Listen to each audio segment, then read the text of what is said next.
replace the brake sensor, okay? Earlier on, we checked the brakes to make sure everything is good.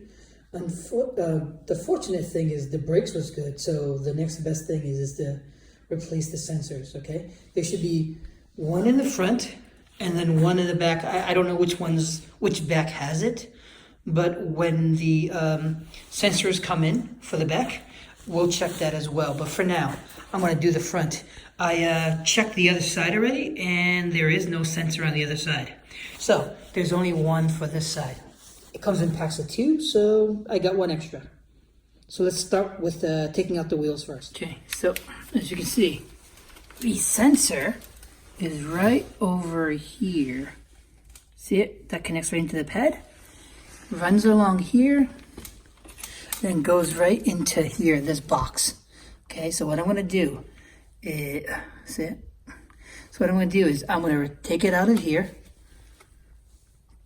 disconnect this, right, all the way along, and then I'm going to replace it with the new one. All right. Okay, so I've taken it out already. So the only thing left is to take it out of this bar right here. Just twist it and it'll come right out, and I'll plug the new one in, and then I'll just connect it back to here. Connect it to here.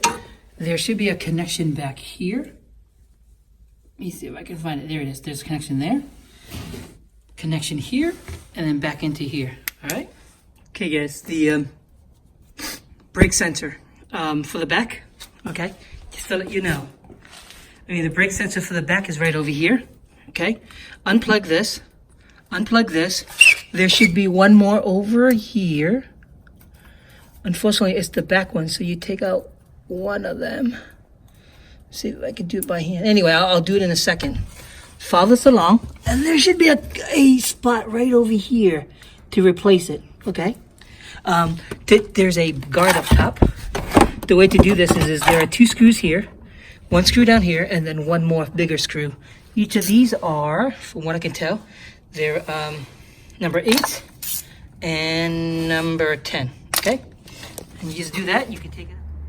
Okay, so the new bar is in place. Everything's all back in. I even broke off that tab, but you know what? There's a lock here and there's a lock here, so it's not going to go nowhere. I put the faceplate back in. I lost the screw that's underneath, as sad as it may be. So just to recap, for BMW Z4 2003, there's only 2 sensors. There's the passenger rear and the front front driver's side, okay? So I bought 2 of each, so I'll just hold on to them for another day. But at least that's done. So I'm going to put the wheel back in, and we're good here.